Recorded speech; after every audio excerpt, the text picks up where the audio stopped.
শুভেচ্ছা বন্ধুরা। আনসারুল্লাহ বাংলা টিম নামক জঙ্গি গোষ্ঠীর প্রধান জসিম উদ্দিন রহমানী জেল থেকে ছাড়া পেয়েছে তার প্রতি মেধাবী জেনজিদের অগাধ ভালোবাসার কারণে। জঙ্গি জসিম আজ ফাঁস করে দিল জেনজিদের মূর্তি ভাঙার পরিকল্পনার কথা। শুনুন ভিডিও থেকে। এই মূর্তি ভাঙ্গা হচ্ছে এই সমাজকে পরিবর্তন করে মূর্তির সমাজকে ভেঙ্গে দিয়ে তাওহীদের সমাজ গড়ার জন্য এক সুপরিকল্পিত পরিকল্পনার অংশের সূচনা হচ্ছে মূর্তি ভাঙ্গা। আর এই রকম কোন পরিকল্পনা কোন বুড়া মানুষের মাথায় ঢোকে না, ঢোকে তো যুবকের মাথায় ঢোকে। ইউনূসের প্রশ্রয়ে জেল ভেঙে বের হচ্ছে জঙ্গিরা, উদ্বিগ্ন ভারত। আনসারুল্লাহ বাংলা টিম আল কায়দার সঙ্গে যুক্ত বাংলাদেশের এই ভয়ঙ্কর জঙ্গি সংগঠনকে নিষিদ্ধ করেছিল শেখ হাসিনা সরকার। জেলবন্দি ছিল তাদের সর্বোচ্চ নেতা জসিম উদ্দিন রহমানী। তবে শেখ হাসিনার বিদায়ের পর বদলে গিয়েছে পরিস্থিতি। রহমানীকে মুক্তি দিয়েছে ইউনূস সরকার। আনসারুল্লাহর কার্যক্রম ভারতেও রয়েছে, তাই তার মুক্তিতে ভারতও উদ্বিগ্ন বলে জানা যাচ্ছে।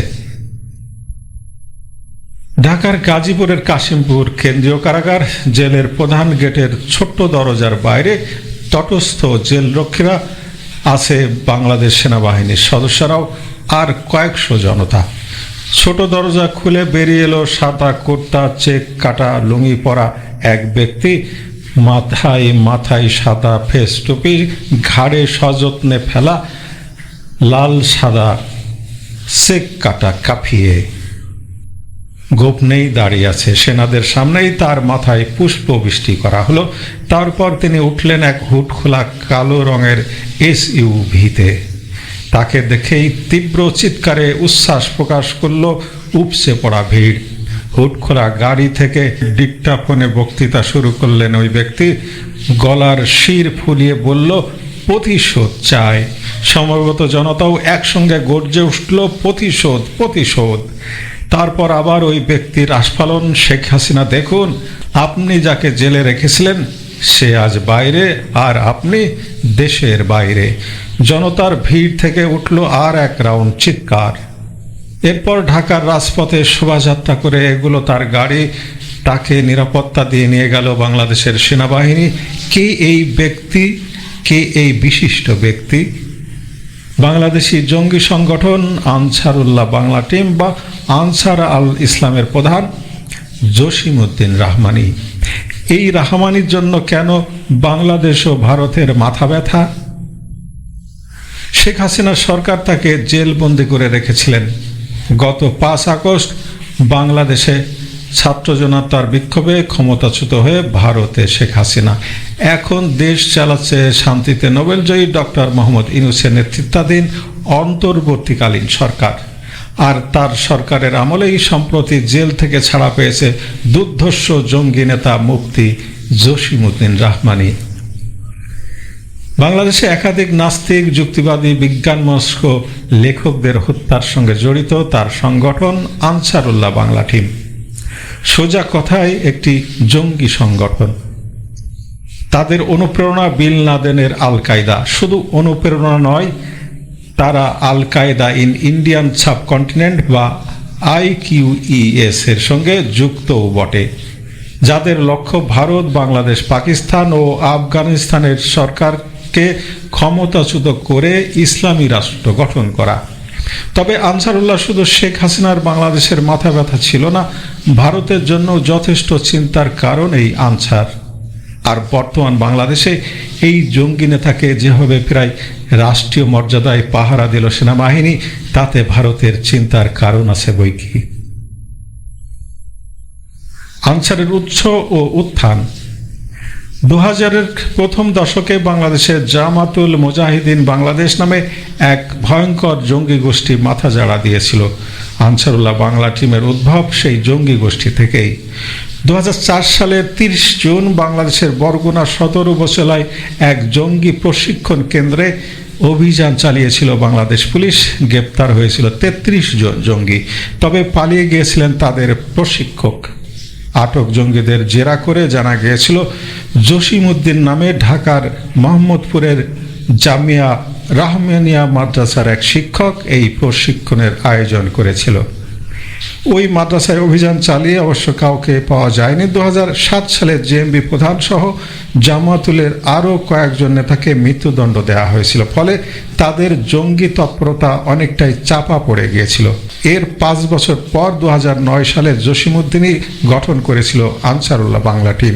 এরপর থেকে তারা গোপনে সদস্য সংগ্রহ করে গিয়েছিল এবং তাদের প্রশিক্ষণ দিয়েছে। সেই থেকে বাংলাদেশে শুরু হয় তাদের নাশকতামূলক কর্মকাণ্ড। আনসারের জঙ্গি কার্যকলাপ। বাংলাদেশ পুলিশ জানিয়েছে বেশ কয়েকটি ধাপে নাশকতা চালায় এবিটি। শেষতম ধাপ হলো নিশানা করে হত্যা করা, যা এর আগে বাংলাদেশের কোনো জঙ্গি সংগঠনের ক্ষেত্রে দেখা যায়নি। আসিফ মহিউদ্দিনের উপর হামলা, আহমেদ রাজীব হায়দার, অভিজিৎ রায়, ওয়াশিকুর রহমান, অনন্ত বিজয় দাস, AKM শফিউল ইসলাম সহ বহু বিশিষ্ট বাংলাদেশি নাস্তিক ব্লগারদের হত্যার দায় স্বীকার করেছে তারা। হত্যার আগে তাদের হুমকি দেওয়া হতো। শুধু তাই নয়, 2022-এর নভেম্বরে ব্লগার অভিজিৎ রায়কে হত্যার দায়ে মৃত্যুদণ্ডে দণ্ডিত 2 জঙ্গিকে ঢাকার একটি আদালতের কক্ষ থেকে ছিনিয়ে নিয়ে গিয়েছিল আনসার। মোটর বাইকে করে এসে রাসায়নিক স্প্রে করে পুলিশকে অকার্যকর করে দিয়েছিল তারা। একই সঙ্গে একটি ব্যাংক ডাকাতির অভিযোগও রয়েছে এই জঙ্গি সংগঠনের বিরুদ্ধে। 2015 সালের 21 এপ্রিল বাংলাদেশ কমার্স ব্যাংক লিমিটেডের একটি শাখায় এই ডাকাতি করেছিল তারা। 8-10 জন এবিটি সদস্য বন্দুক নিয়ে ব্যাংকে ঢোকে। প্রত্যক্ষদর্শীদের দাবি তারা ব্যাংক কর্মকর্তাদের মাথায় বন্দুক ধরে 5 লাখ টাকা লুট করার চেষ্টা করেছিল। কয়েকজন ব্যাংক কর্মকর্তা তাদের বাধা দিতে গিয়েছিল, তাদের উপর নির্বিচারে ছুরি চালায় জঙ্গিরা। চিকিৎসা চলাকালীন এক ব্যাংক ম্যানেজার, এক নিরাপত্তা কর্মকর্তা এবং এক গ্রাহকের মৃত্যু হয়েছিল। তারা পালানোর সময় স্থানীয়রা এক মসজিদের লাউড স্পিকারে ব্যাংক ডাকাতির কথা ঘোষণা করলে হিংস্র রূপ দেখা যায় আনসার সদস্যদের। বেশ কয়েক রাউন্ড গুলি, মোলোটভ ককটেল এবং গ্রেনেড ছড়ে পথচারীদের লক্ষ্য করে। প্রায় 20 জন আহত হয়েছিল, যাদের মধ্যে 6 জনের মৃত্যু হয়েছিল। পালাতে গিয়ে ধরা পড়ে ও গণপিটুনিতে 3 এবিটি সদস্যরও মৃত্যু হয়। নিষিদ্ধ ও নাম বদল। এই ডাকাতির ঘটনার পরে 2015 সালের মে মাসে আনসারুল্লাহ বাংলা টিমকে নিষিদ্ধ ঘোষণা করেছিল শেখ হাসিনার সরকার। সেই সঙ্গে আনসার সদস্যদের ধরপাকড় শুরু হয়। তার আগে 2013 সালের 12ই আগস্ট বরগুনা থেকে গ্রেপ্তার করা হয়েছিল তাদের প্রধান জসিমউদ্দিন রহমানকে। নাস্তিক যুক্তিবাদী ব্লগার রাজীব হায়দার হত্যা মামলায় জড়িত থাকার অভিযোগে জসিমউদ্দিন রহমানকে 5 বছরের কারাদণ্ড দিয়েছিল আদালত। তার সঙ্গে ধরা পড়েছিল আনসারের 31 সহযোগীও। তার বিরুদ্ধে সন্ত্রাসবাদ সহ আরও 4টি মামলা দায়ের হয়েছিল। সম্প্রতি সেই সবগুলি থেকে তাকে মুক্তি দিয়েছে ইউনূস সরকার, আর হত্যা মামলায় জামিন। এদিকে এবিটি নিষিদ্ধ হওয়ার পর সংগঠনটি ফের আত্মপ্রকাশ করে আনসার আল ইসলাম নামে। এই অবস্থায় জসিমউদ্দিন রহমানী মুক্তি পাওয়ায় যথেষ্ট চিন্তার কারণ হবে, বিশেষ করে ভারতের জন্য। ভারতের চিন্তা। আনসার আল ইসলাম বা আনসারুল্লাহ বাংলা টিম বা আনসার বাংলাকে নিয়ে যথেষ্ট চিন্তিত পশ্চিমবঙ্গ ও আসাম সরকারের গোয়েন্দা বিভাগ। তাদের রিপোর্ট অনুসারে ভারতের মাটিতে তারা এখনও তাদের পুরনো নাম আনসারুল্লাহ বাংলা টিম নামেই সক্রিয়। 2 রাজ্যেই ওই সংগঠনের বেশ কয়েকজন সদস্য পুলিশের জালে ধরা পড়েছে। দীর্ঘদিন ধরেই ভারতে তাদের সন্ত্রাসবাদের জাল ছড়াতে চাইছে আনসার। চলতি বছরের মে মাসেও গুয়াহাটি রেল স্টেশন থেকে এবিটির 2 জঙ্গিকে আটক করেছিল আসাম পুলিশ।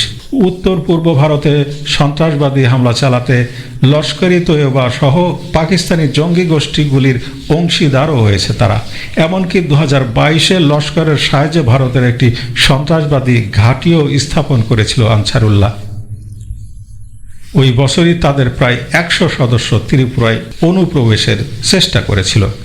সম্প্রতি হাবিবুল্লাহ নামে পূর্ব বর্ধমান জেলার মানকর কলেজের কম্পিউটার সায়েন্সের 2য় বর্ষের এক ছাত্রকে ধরেছে পশ্চিমবঙ্গ পুলিশ। পুলিশের দাবি তার সঙ্গে আনসার আল ইসলামের যোগ আছে।